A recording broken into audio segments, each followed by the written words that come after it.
Une question de Bousselam. Que pensez-vous de la crise diplomatique entre la France et l'Algérie et l'ingratitude de l'Afrique à l'égard de Macron? Je précise que c'est une question du chat. Alors ça, c'est deux sujets. Ce sont deux sujets qui sont graves, l'un comme l'autre. Je vais commencer par traiter le second. Le second, c'est que Emmanuel Macron a fait ses déclarations devant les ambassadeurs de France, où la presse française a retenu une partie de son discours, un discours de dingue, un discours de dément. Le discours de Macron devant les ambassadeurs de France, c'est une énième raison pour laquelle les parlementaires français devraient de toute urgence lancer la procédure de destitution et la voter. Parce que là, on a affaire à un malade mental. Vraiment, je ne plaisante pas. D'ailleurs, tous les gens qui travaillent auprès de lui le savent, le disent même maintenant. Devant les ambassadeurs de France, Macron a commencé à dire que voilà, la France était présente en Afrique au Sahel, et puis il a dit on a oublié de nous dire merci. Alors déjà, bon, c'est un ton polémique, c'est pas du tout le ton d'un chef d'État. Il croit quoi, Macron? Il croit qu'en insultant les gens, ça va le faire aimer, mais il est dingue. Il a réussi à se mettre à dos 85%, pour pas dire 90% des Français, à force d'insulter tout le monde. C'est quand même ce type qui a dit qu'il voulait emmerder les Français, ce type qui a dit que dans le Nord, les gens, je sais pas quoi, ils picolaient, de se dire que il suffisait de traverser la rue pour avoir un emploi. Enfin, il n'est que mépris, en fait, ce personnage. C'est un sinistre personnage qui ne fait que mépriser, en fait, les gens. Je parle même pas quand il s'était moqué des migrants qui mouraient dans le canal de Mozambique pour rejoindre Mayotte en disant oui, on pêche beaucoup de Comoriens. Enfin, c'est abject. Quand il s'était moqué du président du Burkina, Roch Kaboré, en disant que il est allé réparer la clim. Enfin, ce personnage est vraiment, c'est le sale type quoi, qu'on veut pas dans une soirée. Voilà, c'est vraiment, on n'en veut pas de ce personnage. Bon, alors devant les ambassadeurs de France, il avait sorti ça avait déjà fait scandale. Mais il y a un mais. C'est que, comme tout le monde, moi je vais pas prêter énormément d'attention, mais il y avait une partie de ce qu'il a dit qui avait échappé, que les médias français, probablement horriblement gênés, n'avaient pas trop osé répercuter, c'était la suite. Et il avait dit « L'ingratitude, virgule, j'en sais quelque chose, n'est pas transmissible à l'homme. » Est-ce que vous vous rendez compte de ce qu'il a dit ? Macron, président de la République française, est un imposteur en fait. Il a osé dire que la France a envoyé des troupes au Sahel, etc. On a oublié de nous dire merci. L'ingratitude, j'en sais quelque chose, n'est pas transmissible à l'homme. Ben, ça veut dire quoi? Ça veut dire que les Africains ne sont pas des hommes, en fait. En tout cas, c'est comme ça que ça a été perçu. Et c'est la raison pour laquelle le président Ibrahim Traoré, le président de transition du Burkina Faso, a fait des déclarations il y a quelques jours, allant après les protestations du Tchad et du Sénégal, etc. Il a fait une déclaration pour s'indigner du fait que Macron avait insulté tous les Africains en disant que Macron considère que nous ne sommes pas des êtres humains. Ben, normalement, ça tombe sous le coup de la loi, hein. Normalement, le propos de Macron est un propos objectivement raciste qui tombe sous le coup de la loi. Bon, là, évidemment, il a son immunité en tant que président de la République, mais c'est un énorme scandale. Et vous noterez bien à quel point les médias français ont été très, très, très, très gênés et ont passé ça sous la table. Voilà. Cette affaire est absolument scandaleuse. Je voudrais dire ici, parce que je sais qu'il y a beaucoup de Français ou d'étrangers qui nous regardent, y compris d'ailleurs au Maghreb ou en Afrique, je voudrais leur transmettre le fait que Macron ne représente pas le peuple français quand il dit ça. Ils le savent d'ailleurs. Voilà. Ils savent que c'est absolument indigne de la part d'un chef d'État français, et d'ailleurs de la part de n'importe qui, de tenir des propos qui sont... alors certains diront c'est un lapsus, c'est comme Madame Schiappa, c'est tous des lapsus, il y a pas de... Non, c'est pas un lapsus, c'est un scandale. Voilà ce que je pense de cette affaire. J'espère simplement, je forme le vœu que nous ayons des partenaires dans les pays d'Afrique qui sachent faire la part des choses Et je crois d'ailleurs que c'est ce qu'a dit le président Traoré du Burkina, en disant que voilà, il faisait la différence entre Macron et le peuple français. Voilà. C'est-à-dire que là, il y a quand même des propos absolument honteux qui ont été tenus. Maintenant, le premier sujet sur la question algérienne, c'est un sujet qui est alors vraiment très compliqué. Bon, j'ai pas énormément de temps, j'aurais préféré avoir plus de temps. Il faudrait peut-être que je fasse une vidéo consacrée spécialement à la question des rapports franco-algériens. Vous me connaissez, s'il y a des gens qui viennent m'écouter, de plus en plus nombreux dans ce direct, c'est parce qu'ils savent que je dis ce que je pense être la réalité. Je dis ce que je pense être la vérité. Je suis quelqu'un, je ne me laisse jamais intimider par des manœuvres, la pensée unique, etc., etc. Et donc je dis ce que je pense être vrai. Il y a une chose qu'il faut comprendre, fondamentalement, dans les relations franco-algériennes, c'est que ce ne sont pas uniquement des relations franco-algériennes. C'est qu'il y a d'autres intervenants dans ce couple. Il y a du monde dans la chambre à coucher. Et il y a qui ? Il y a des forces extérieures, notamment les États-Unis d'Amérique et la Russie, l'Union soviétique. C'était le cas au moment de la guerre d'Algérie. La France n'était pas seule face au FLN. Derrière le FLN, il y avait des soutiens venant de l'étranger. Donc déjà, il y a d'autres parties prenantes. Mais il n'y a pas que les États-Unis et la Russie. Vous avez également un autre intervenant frontalier qui est le Maroc. Et vous avez un autre intervenant qui n'est pas frontalier mais qui compte pour beaucoup, qui est l'État d'Israël. Il faut que les Français sachent, ce qui n'est pas évident parce qu'on ne nous explique jamais ça, notamment les jeunes générations. Mais beaucoup de jeunes franco-algériens le savent, ce que je vais dire là. C'est qu'il y a eu, dans la colonisation française, qui a commencé en 1830, avec le coup de chasse-mouche du Dey d'Alger contre l'envoyé de Charles X, qui avait débarqué à Sidi Ferruche. Ça, c'est toute l'histoire du début de la colonisation. La France étant intervenue à l'époque pour toute une série de raisons, c'était un exutoire, c'était une gloire facile. Il y avait beaucoup, beaucoup moins d'habitants à l'époque dans les trois pays qui sont aujourd'hui les pays du Maghreb, qu'on appelait d'ailleurs les côtes barbaresques. Il devait y avoir à tout casser 10 millions d'habitants, alors que maintenant il doit y avoir 120 millions d'habitants. Donc 10 millions d'habitants sur ce qui est aujourd'hui Maroc, Algérie, Tunisie, alors qu'en France il y avait 38 millions d'habitants. Vous voyez déjà la répartition des trucs. Il y avait aussi une longue tradition de ce qu'on appelait les côtes barbaresques, parce qu'il y avait énormément de personnes qui étaient... le trafic en Méditerranée occidentale était souvent perturbé par justement des raids contre des navires de commerce avec des Français ou des pas Français qui étaient embarqués, qui étaient enlevés en otage. Et on a des quantités d'ouvrages, de missions qui avaient été envoyées du temps de Louis XIV, etc., pour récupérer les otages qui avaient été pris sur les côtes barbaresques. Donc il y avait une tension quand même qui existait dans toutes ces affaires, et c'est la France qui est intervenue. Et puis donc, je vais passer sur la colonisation, les œuvres de pacification, tout ça, l'action de grande gloire du XIXe siècle qui sont devenues au XXIe siècle très difficiles à assumer, comme le général Bugeaud, par exemple, toutes ces actions-là qui se sont traduites en définitive par des actes de colonisation criminels, c'est tout à fait exact. Et puis petit à petit, quand même, une pacification. Et puis, ce qui est non moins exact, c'est que la France a quand même apporté, a dépensé des centaines de millions de francs pendant des décennies entières pour faire de cette colonie d'Algérie quelque chose qui progressivement serait construit des routes, des hôpitaux, des écoles. C'est vrai, il ne faut pas dire le contraire. C'est exact, c'est un fait exact. Mais il y a quelque chose qui s'est passé qui n'est jamais appris dans les écoles en France et qui a beaucoup marqué la mentalité des Algériens, notamment des Franco-Algériens de notre époque.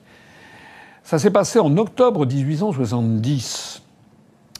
Ça a été alors que Napoléon III venait d'affronter le désastre de Sedan. Il avait été fait prisonnier. C'est la fin, en début septembre 1870. C'est la fin du Second Empire. C'est la proclamation de la République le 4 septembre 1870. C'est pour ça qu'il y a à Paris une rue du 4 septembre. Au mois d'octobre, alors que la France était encore en conflit, je crois qu'à l'époque, il y avait toujours des troupes qui se battaient sur le territoire de Belfort, avec d'Enfer Rochereau, qui était le capitaine ou le colonel qui dirigeait la place forte de Belfort, qui ne s'est jamais rendu. C'est pour ça d'ailleurs que lorsqu'il y a eu un accord avec la Prusse, la Prusse a mis la main sur les départements d'Alsace et de Moselle, mais a détaché de ce qu'on appelle le Haut-Rhin le territoire de Belfort et que c'est resté un département spécifique. On était donc en conflit. Enfin, en janvier 1871, il y a eu la proclamation du Reich, du Deuxième Reich allemand par Bismarck et Guillaume II dans la Galerie des Glaces à Versailles pour bien humilier les Français. C'est dans cette période, pour le moins extrêmement troublée, qu'en octobre 1870, il y a eu un ministre qui s'appelait Crémieux, qui a pris les fameux décrets Crémieux. Alors je dis les fameux, les Français ne savent pas ce que c'est, les Français de France. Mais, sauf les gens érudits, les gens qui connaissent bien l'histoire, mais je peux vous dire que pour beaucoup d'Algériens, c'est fondamental. C'est quoi les décrets Crémieux ? Les décrets Crémieux, Adolphe Crémieux était juif, et c'était un ministre, et il a fait prendre un décret octroyant la nationalité française aux Israélites indigènes, c'est comme ça que c'est écrit dans le décret Crémieux, aux Israélites indigènes résidant en Algérie, qui étaient, je crois, 37 000. Introduisant ainsi une césure entre, d'une part, avant, il y avait les Français qui étaient des colons. Bon, ils étaient français, ils venaient de France, c'était des colons. Mais parmi les indigènes, il y avait des juifs, mais il y avait beaucoup de musulmans, ce qui était la grande majorité. Et ce décret Crémieux a accordé la nationalité française aux Israélites indigènes, comme c'est marqué dans le décret Crémieux. Alors il y avait un autre décret qui précisait que les musulmans pouvaient éventuellement entamer un processus. Il fallait qu'ils aient l'accord de leur cadi. Leur cadi, c'est pas un cadi de supermarché, ça s'écrit pas pareil, c'est CADI, c'est un juge musulman. Par exemple, si vous allez à Mayotte, vous verrez qu'il y a des cadis qui exercent une espèce de justice traditionnelle chez les populations mahoraises. D'ailleurs, je crois que Bayrou, quand il est allé à Mayotte, il est allé rencontrer des cadis. Moi, quand j'étais allé à Mayotte, j'avais rencontré un des grands cadis qui était près de Dzaoudze. Ça, ce truc a créé une fracture chez les Algériens musulmans, dont en fait on ne s'est jamais remis. C'est-à-dire que les musulmans se sont considérés comme des citoyens de seconde zone. Ils se sont dit, nous, on est considérés comme des citoyens de seconde zone. Par les Français qui ont privilégié les Israélites indigènes, les Juifs. Et donc, moi je dis la réalité, ça peut me plaire ou ne pas plaire, mais c'est la réalité. Il y a une tradition anti-juive en Algérie que l'on ne trouve pas au Maroc, par exemple. Ça n'a rien à voir. Et il faut savoir que de nos jours, l'Algérie est un pays où il n'y a pratiquement plus de juifs. Et l'Algérie est un pays, un des rares pays du monde, il y en a peut-être une dizaine, qui refuse de reconnaître l'État d'Israël. Même plus loin, c'est en 1988, à Alger, qu'a été proclamé l'État palestinien par la réunion du Congrès du Conseil national palestinien en exil qui s'est réuni à Alger. Il y a d'ailleurs eu une tentative de l'armée, de la force aérienne israélienne, d'aller bombarder Alger en 1988, mais ils ont fait demi-tour devant le fait que les Algériens menaçaient de répliquer. Alors, à partir du moment où je commence à donner ce début d'éclairage, que normalement les journalistes ou les responsables politiques devraient dire au peuple français, parce que moi je suis toujours animé, par la vérité, la réalité et la paix. Il faut bien comprendre que nous avons des relations avec l'Algérie qui ne sont pas de même nature qu'avec le Maroc. Non seulement parce que le Maroc, comme la Tunisie, n'ont jamais été français. C'était des protectorats. Alors que l'Algérie, c'était la France. C'est-à-dire, il y avait des départements avec des préfectures qui avaient été constituées. C'était la France, mais la France où il y avait des citoyens de seconde zone qui étaient les Arabes musulmans. Évidemment, à notre époque, ça vient... c'est le fond général de toute cette affaire. On a beaucoup de Français, de responsables français politiques, d'ailleurs, juifs, originaires d'Algérie, qui vouent une haine tenace, en fait, à l'Algérie. Et c'est d'ailleurs réciproque.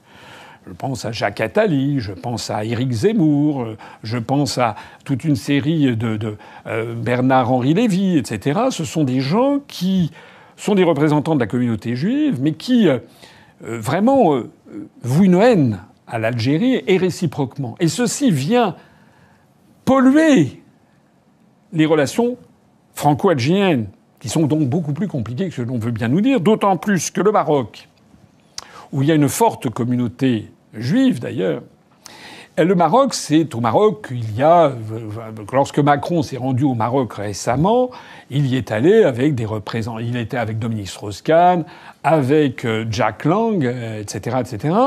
Et donc le Maroc est un pays qui a reconnu l'État d'Israël sous la première présidence Trump, et qui s'est énormément rapproché des États-Unis, au point que le Maroc achète des F-16 aux États-Unis. Quand vous achetez des F-16, ça veut dire que tout le reste va avec. Donc en fait, le Maroc est un pays où l'influence de la France a décru, et l'influence des États-Unis a énormément augmenté. Mais les États-Unis et Donald Trump ont fait un geste diplomatique fondamental qui a été de reconnaître la marocanité du Sahara espagnol. Vous savez que le Sahara espagnol, c'est ce territoire qui est au sud du Maroc, le long de l'océan Atlantique, et qui était une colonie espagnole, ça s'appelait Sidi Ifni, c'était une colonie espagnole très peu peuplée, avec le peuple sahraoui, comme on dit, de Sahariens. Et vous savez que lorsque l'Espagne a donné son indépendance, ça s'est très mal passé. Vous avez le peuple sahraoui qui voudrait avoir son État indépendant. Vous avez les Algériens qui voudraient au minimum qu'il y ait un État indépendant, voire même que l'Algérie mette la main sur le Sahara espagnol, ce qui lui permettrait d'avoir un débouché sur l'océan Atlantique. Ça ferait au passage d'encercler le Maroc. Ça voudrait dire que l'Algérie serait à la fois sur la Méditerranée et sur le Maroc.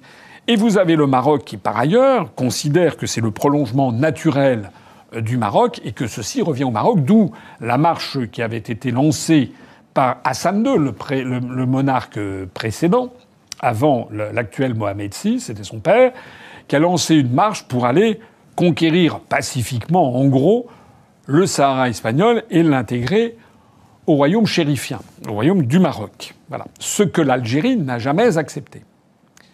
Et actuellement, devant les instances internationales, il y a la communauté internationale, la vraie, je ne parle pas des États-Unis avec leurs vassaux, je parle à l'Organisation des Nations Unies, le problème n'est pas tranché. Puisqu'il y a 3 versions qui s'opposent, comment dirais-je, le Sahara espagnol devenant marocain. Deuxième version, le Sahara espagnol devient indépendant avec le peuple sahraoui. Troisième version, le Sahara espagnol devient une partie intégrante de l'Algérie. Et ce qu'a fait Donald Trump lors de sa première présidence, c'est qu'il a fait un geste absolument fondamental en termes diplomatiques, puisque les États-Unis sont encore la première puissance militaire mondiale en termes de... Oui, à peu près à égalité avec la Russie. Ils sont en avance sur certains points, ils sont en retard sur la Russie. Donald Trump a reconnu la marocanité du Sahara espagnol. En échange de quoi, ça faisait partie de l'accord, le gouvernement de Rabat, le gouvernement marocain, a reconnu l'État d'Israël. C'est vraiment important à comprendre, ce que je dis. Évidemment, quand on vient à l'UPR, quand on vient m'écouter, c'est pas le conte de fées. Hein. Moi, c'est la réalité de la vie internationale, de la vie diplomatique et des enjeux de pouvoir qu'il y a derrière. La diplomatie française traditionnelle, depuis des décennies, avait justement veillé à ne pas prendre de position. Et j'ai déjà expliqué pourquoi. Je l'avais expliqué aussi d'ailleurs sur Israël 24 News, où j'ai été invité à plusieurs reprises. Je suis davantage invité sur Israël 24 News que sur les médias français. Et on m'avait demandé, j'avais parlé notamment du conflit israélo-palestinien. Mais je pourrais en dire pareil sur l'affaire du Sahara espagnol. Quelqu'un qui veut être chef d'État en France, il doit avoir quelques grandes données à l'esprit. Il y a en France, peut-être, je ne sais pas, on ne sait pas, les statistiques ethniques sont pas, mais il y a au moins 600 à 700 000 Français binationaux ressortissants du Maroc. Il y a à peu près 600 à 700 000, ou 500, entre 500 et 700 000, les statistiques sont différentes, juifs, français juifs. Et il y a au moins 1 million, 1 million 100, 1 million 200 000 Français binationaux franco-algériens. De telle sorte que, si on veut être un chef d'État, et comme je l'avais dit à Israël 24 News, il y a par ailleurs 5 à 6 millions de musulmans, dont peut-être 4 millions qui ne sont ni marocains ni algériens. Et puis en France, il y a 60 millions de Français qui ne sont ni marocains, ni d'origine marocaine, ni d'origine algérienne, ni juifs, ni musulmans. Il y a quand même 60 millions dont je fais partie. Si on veut être un chef d'État voulant assurer la paix civile, on doit se garder absolument d'envenimer la situation. On doit essayer de trouver un esprit de concorde, un esprit responsable. C'est la raison pour laquelle, pour ce qui me concerne, j'ai toujours veillé à ne pas me prononcer sur l'affaire du Sahara espagnol, parce que les passions sont à chaud, sont à vif. Et comme je l'ai dit, il y a plusieurs hypothèses de solution de ce conflit. Et puis fondamentalement, c'est pas le problème du peuple français de savoir à qui doit appartenir cette bande de terre. On n'a pas à se mêler de la planète entière. Occupons-nous déjà des problèmes des Français, ça sera déjà très bien. Donc, moi, je suis favorable, de la même façon que je l'ai dit sur le conflit israélo-palestinien. J'ai une position, l'UPR et moi-même avons une position originale, puisque nous disons qu'il faut faire œuvre de paix en essayant de respecter le droit international public. Et donc, la proposition que j'ai faite, je l'ai faite d'ailleurs sur Israël 24 News. Tout le monde a pu le constater. J'ai dit que la France, si elle veut être juste, elle doit reconnaître l'État palestinien. Il y a 130 pays dans le monde qui reconnaissent l'État palestinien. La France doit le reconnaître. Mais la France, je pense, doit être juste. Moi, je trouve que cette fiction de reconnaître Tel Aviv comme la capitale de l'État juif est absurde. Il faut vraiment, je sais pas, d'une ignorance crasse ou d'une mauvaise foi évidente pour nier ce fait historique évident, enfin que tout le monde connaît, historique et religieux, c'est que le point focal du monde juif, c'est Jérusalem. Donc là, je suis d'accord avec ce qu'a fait, une partie de ce qu'a fait Trump lorsqu'il avait reconnu Jérusalem comme capitale de l'État hébreu. Moi, je ne dis pas la même chose. Je dis qu'il faudrait qu'il y ait 2 États. C'est d'ailleurs la position officielle de l'Organisation des Nations Unies, qu'il y ait 2 États, un État juif, un État palestinien, et qu'on reconnaisse, la communauté internationale reconnaisse Jérusalem-Ouest comme capitale de l'État juif et arrêter la fiction de Tel Aviv, et reconnaissent Jérusalem-Est comme la capitale de l'État palestinien, puisque vous le savez, le gros problème, c'est l'affaire du mont du Temple, où vous avez le mur, qui est l'ancien mur du Temple de Salomon, qui est le fameux mur des Lamentations, qui est le point focal de la foi hébraïque, la foi juive depuis des millénaires, en fait. Et puis au-dessus, vous avez l'esplanade des mosquées, d'où le prophète est censé être parti, monter au ciel et revenu sur son cheval, et qui est un des endroits, un des 3 lieux les plus sacro-saints de l'islam, avec la Mecque et avec Médine, là où est enterré le prophète de l'islam. Médinat al-Nabi, la cité du prophète, comme ça veut dire en arabe. Et donc, je proposais qu'il y ait entre les deux États une zone tampon qui soit avec des casques bleus pour assurer la paix. Voilà. Moi, c'est ça ce que j'ai apporté. J'essaie d'être juste. Voilà. Et malheureusement, la France est actuellement prise en otage, si l'on peut dire, par 2 factions à l'intérieur de la scène politique française, avec d'un côté l'extrême droite, et tout spécialement d'ailleurs Zemmour et Reconquête, et qui jette de l'huile sur le feu absolument constamment. Il y a quelqu'un qui s'est fait une spécialité, c'est M. Messia. Je vois les tweets de M. Jean Messia tous les jours. C'est des trucs anti-musulmans, anti-arabes. Tous les jours. C'est comme si c'était la seule et unique question qui se posait. Tous les jours. Mais de l'autre côté, c'est pareil. C'est-à-dire qu'à LFI, vous avez des gens qui passent leur temps à jeter de l'huile sur le feu, avec des personnes comme Mme Rima Hassan qui passent leur temps à dénoncer constamment l'État juif et les juifs. Tout ça est très mauvais.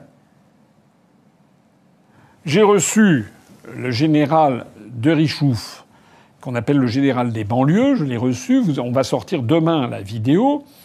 C'est un général qui a eu toute une carrière assez prestigieuse et qui a notamment été à la tête de la Légion étrangère et qui a terminé sa carrière comme adjoint au gouverneur militaire de Paris, vous verrez. Et là, il s'est mis en tête d'essayer de trouver un problème à la solution des banlieues. Il faut bien comprendre que nous avons, mais tout le monde le sait, nous avons une situation qui est extrêmement grave dans un certain nombre de banlieues françaises, où vous avez ce communautarisme exacerbé qui est le fruit de ces partis politiques d'extrême droite ou d'extrême gauche. On a l'impression que leur objectif, c'est de parvenir à une guerre civile, en fait.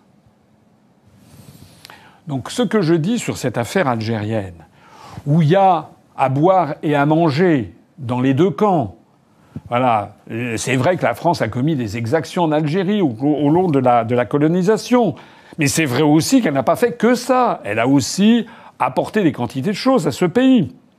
C'est vrai que les Algériens, de leur côté, ont subi le joug français, mais c'est vrai aussi qu'ils se complaisent, le gouvernement, le régime algérien se complaît depuis trop longtemps dans une espèce de dénonciation constante de la France, qui est devenue une espèce de bouc émissaire facile pour faire oublier quand même le fait que le système algérien n'est quand même pas très démocratique et que c'est quand même Enfin, je ne vais pas y parler ici du régime algérien, mais il y a quand même beaucoup de choses à dire aussi.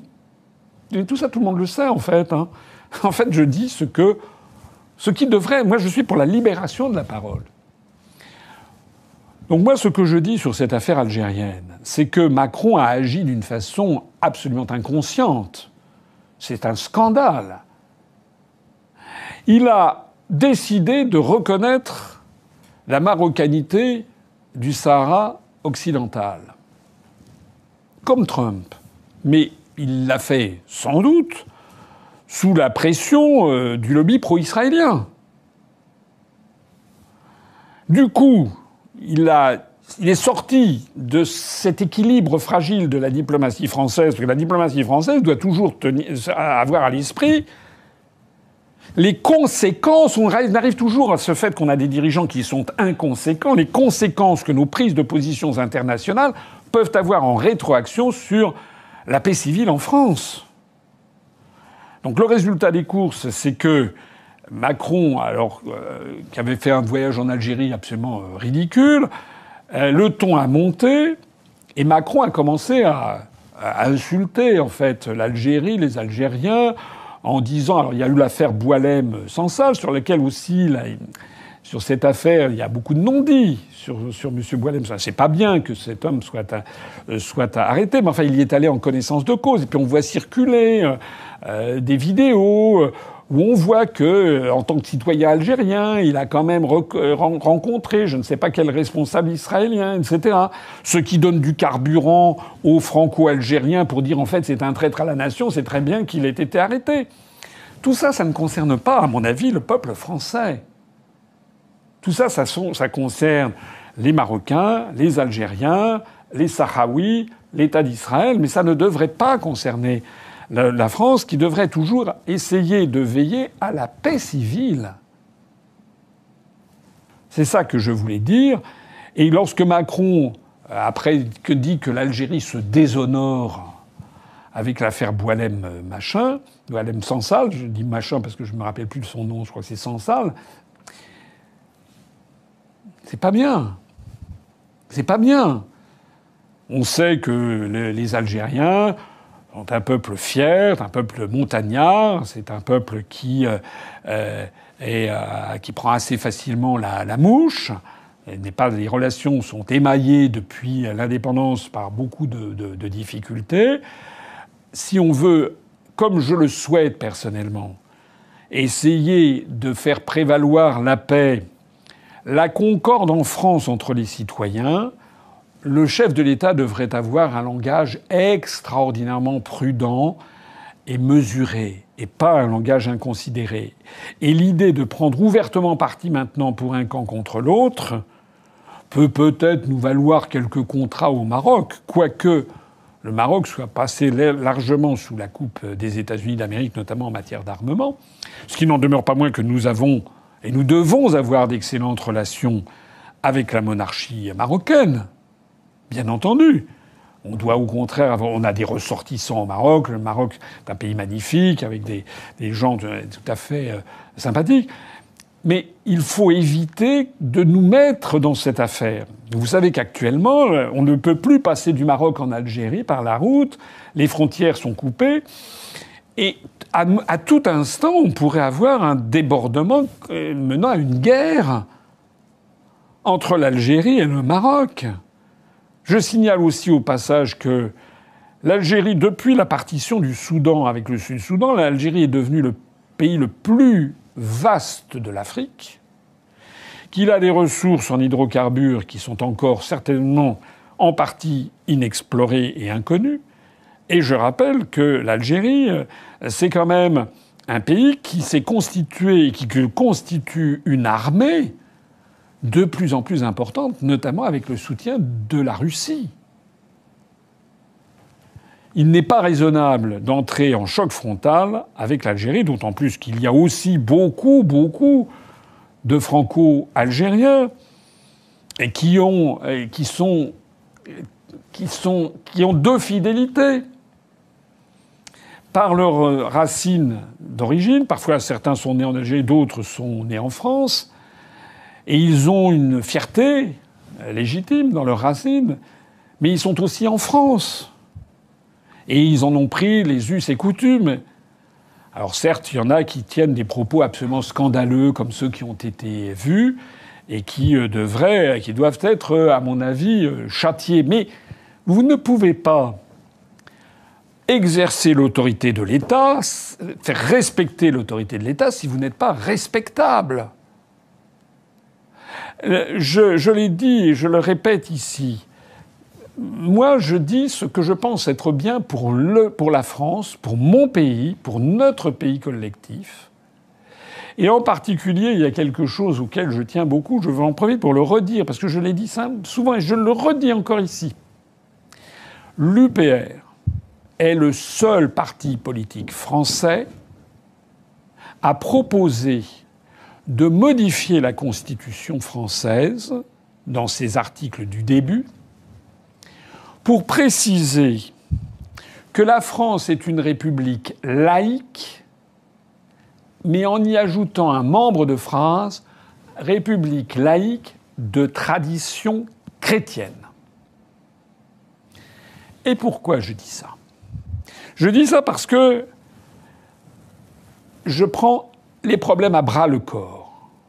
Un des problèmes les plus fondamentaux qui taraudent la société française et les Français, pas seulement d'ailleurs les Français de souche, comme on dit, dont je fais partie, moi, mes ancêtres remontent à, je ne sais pas, on a remonté jusqu'au XVIIe siècle, mais aussi des Français plus récents. Ce qui taraude la société française, c'est de savoir, on ne sait pas ce que sera la France dans 20 ans. Et de surcroît, il y a ce problème de ce tsunami démographique, de ce tsunami migratoire avec la place de l'islam. C'est ça qui taraude la société française. Et moi, j'ai proposé une solution que je crois originale et qui devrait être l'objet de grands débats au niveau national. J'ai proposé que l'on tienne compte de la réalité. Comme disait Charles de Gaulle, il faut toujours partir des réalités en politique. La réalité, c'est quoi? C'est que les Français, d'une part, sont extrêmement attachés à la laïcité. La fameuse loi du petit père Comte de 1905, la séparation de l'État et des églises et de l'État, des églises, hein, pas seulement l'Église catholique, la séparation des églises et de l'État 1905, qui est en fait une tradition qui remonte à plus loin, ça remonte au début de la Régence, au XVIIIe siècle, où la France est un pays qui a commencé à se déchristianiser. Les Français de 2025 sont extrêmement attachés à la laïcité.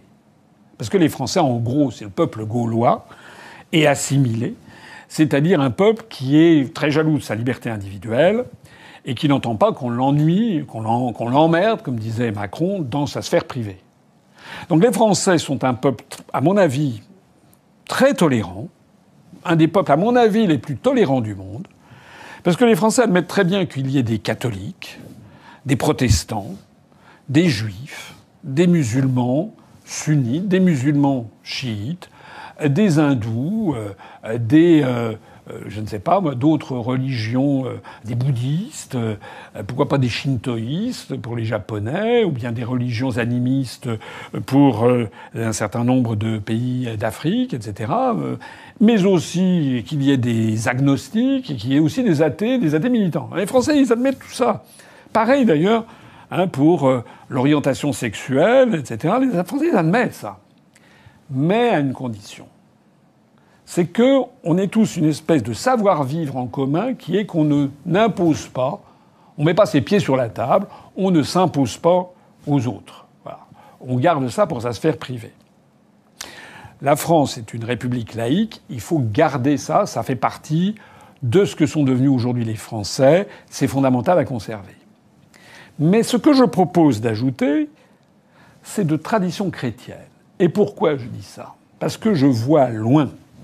Parce que les Français, ils sont laïcs, mais l'écrasante majorité des Français, y compris des Français qui ne sont pas catholiques ni même chrétiens, souhaitent que la France, comme disait De Gaulle, reste la France. De Gaulle, j'ai une médaille chez moi, c'est De Gaulle qui s'adresse aux Français, à toutes celles et à tous ceux qui veulent avant tout que la France reste la France.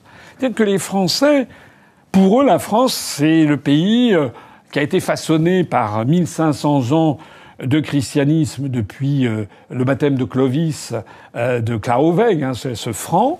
Et puis, les Français donc trouvent normal qu'il y ait l'église au centre des villages, qu'il y ait les cloches qui sonnent le dimanche.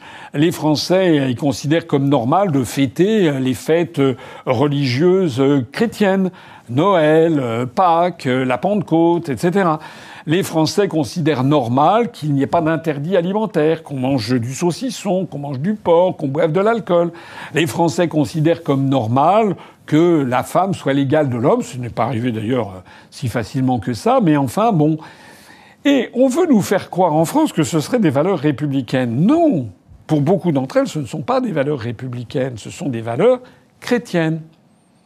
L'égalité de l'homme et de la femme, on le trouve si on va rechercher dans les évangiles. On en trouve fondamentalement le principe, comment dirais-je, la séparation du religieux et du temporel, la laïcité. On en trouve le principe dans la parabole du denier, hein, lorsque le Christ dit « Rends à César ce qui appartient à César et à Dieu ce qui est à Dieu ». On a des républiques qui peuvent très bien être des républiques islamiques. Il y en a deux. Il y a la République islamique de Mauritanie, il y a la République islamique d'Iran. Et donc, pourquoi est-ce que je propose cela? Parce que je pense qu'il faut donner les moyens juridique dans les années qui viennent si d'aventure il y avait des forces qui voulaient transformer la France en un État ultra-communautarisé, comme ce qui est en train de se produire au Royaume-Uni. Les Britanniques sont sur une situation explosive parce que c'est un pays ultra-communautariste. Les aristocrates se marient entre eux, etc. Mais aussi, moi, je me rappelle, j'étais allé il y a de nombreuses années déjà à Manchester, au nord, à Bolton, c'était Karachi, avec des mosquées, avec des minarets, etc. Il y avait énormément de femmes qui étaient habillées comme des femmes pakistanaises. Enfin, voilà. Et là, ça pose un véritable problème. C'est un problème qui a un risque d'explosion du pays, un risque de guerre civile. C'est que Hollande, président de la République française, n'a rien trouvé de mieux à dire qu'il allait falloir avoir une partition. Mais c'est dingue! C'est un président de la République, ça? C'est un chef d'État? C'est un minus? C'est quelqu'un qui ne prend pas à bras-le-corps le problème.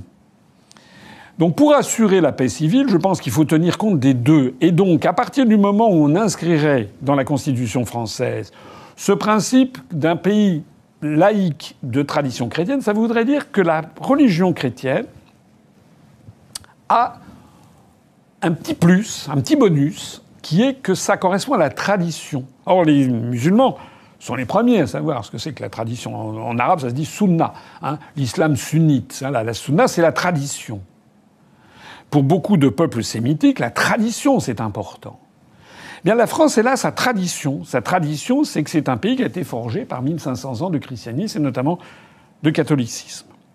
Ça veut donc dire que si d'aventure, dans 5 ans, dans 10 ans, il y avait dans telle ou telle municipalité où se seraient infiltrés des frères musulmans, dont je rappelle qu'ils sont financés souvent par le Qatar, mais aussi par des intérêts venus d'outre-Atlantique, ne jamais l'oublier, ce que M. Zemmour, Mme Le Pen, M. Bardel ou Mme Knafo font semblant d'oublier.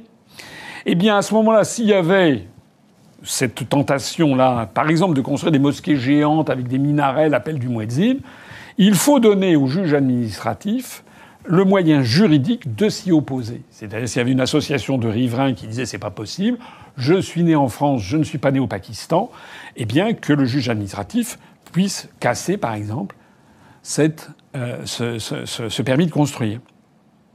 Parce qu'actuellement, nous n'avons pas ce moyen juridique.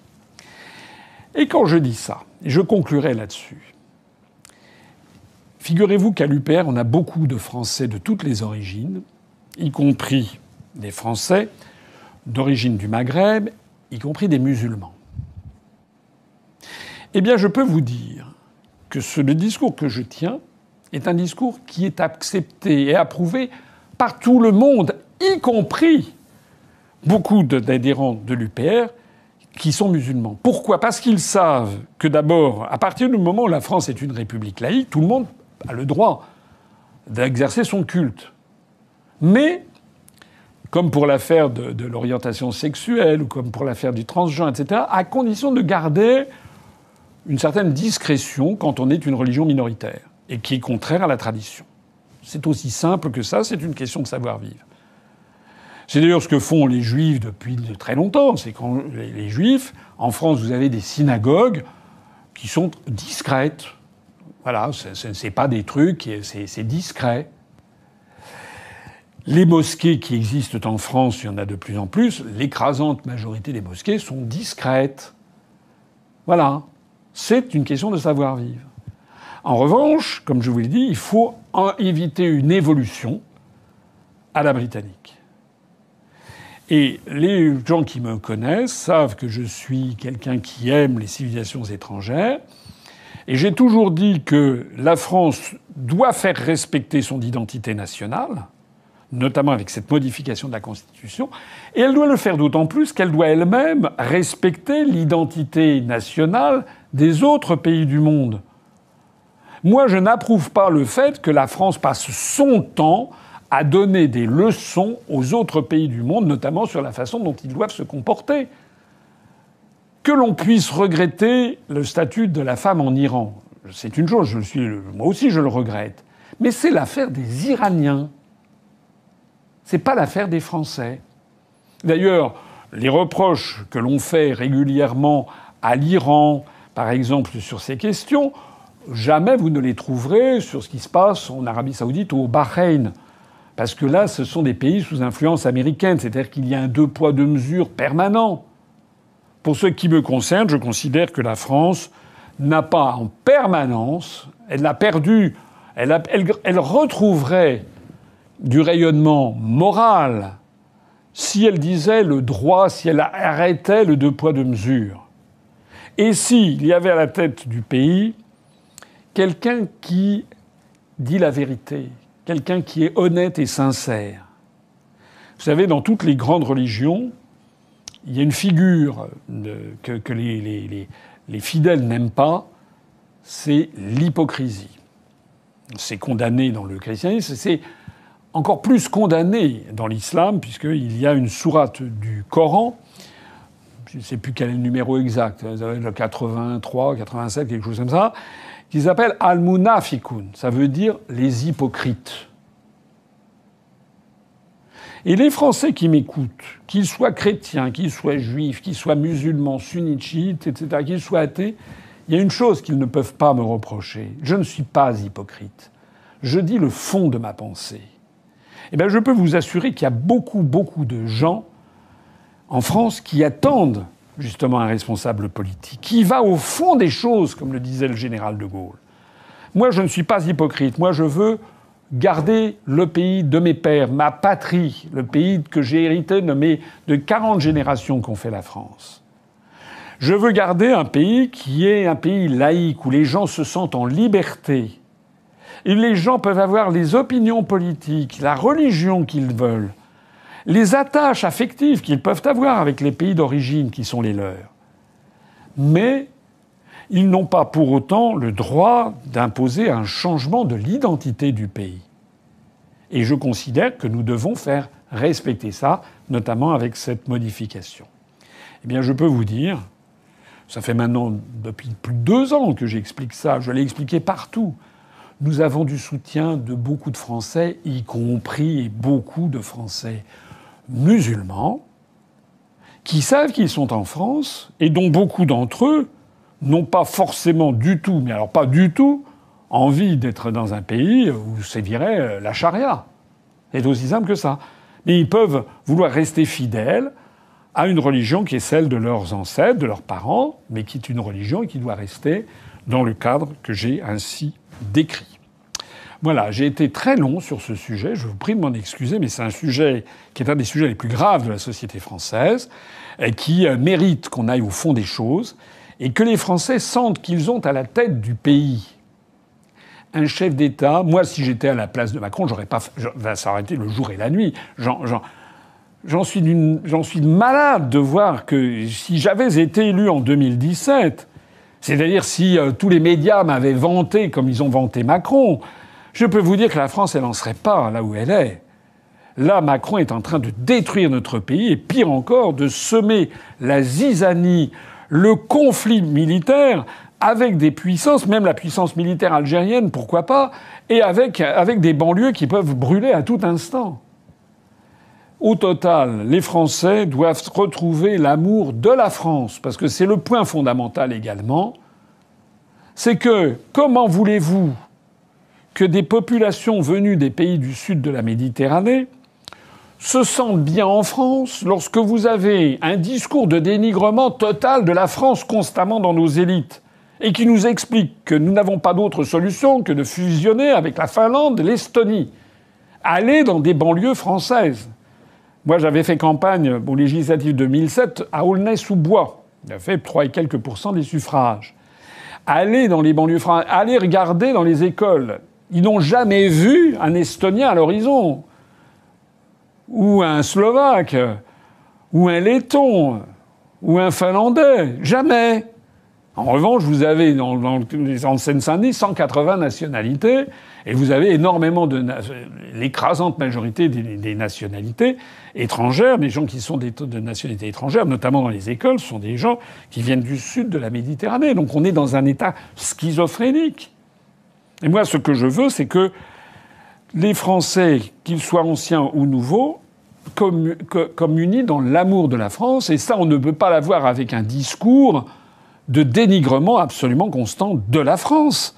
Le discours des européistes consiste à dire, c'est encore d'ailleurs le discours que s'est permis de tenir la porte-parole du gouvernement français aujourd'hui même. J'ai fait une petite vidéo que je sors demain sur le sujet, qui s'appelle Madame Primas, qui a expliqué qu'il n'y aurait pas de référendum organisé sur la sortie de l'Union européenne parce que de toute façon la France ne pourrait pas sortir de l'Union européenne parce que sinon on ne serait plus rien. Mais qu'est-ce que c'est que ce discours ? Qu'elle aille expliquer aux Suisses qu'ils ne sont plus rien. Qu'elle aille expliquer à, je ne sais pas, le même gouvernement qui nous explique il y a 2 mois, que la France soutient l'indépendance du Liban. Le Liban est grand comme 80% de l'Île-de-France. Il y a un discours de dénigrement absolument permanent de la France qui ne serait plus bonne à rien sinon que de fusionner avec la Lettonie, tout ça pour complaire à l'oncle Sam. Lorsque Nicolas Sarkozy a dit « la France, aimez-la ou quittez-la », il l'aime, lui, la France ?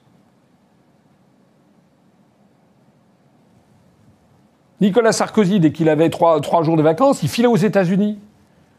Lorsqu'il y a eu le sommet de la francophonie à Québec, il est parti au bout d'une journée pour aller voir George W. Bush dans sa villa là, de Kennerbunke, je sais pas quoi, du côté de la Nouvelle-Angleterre.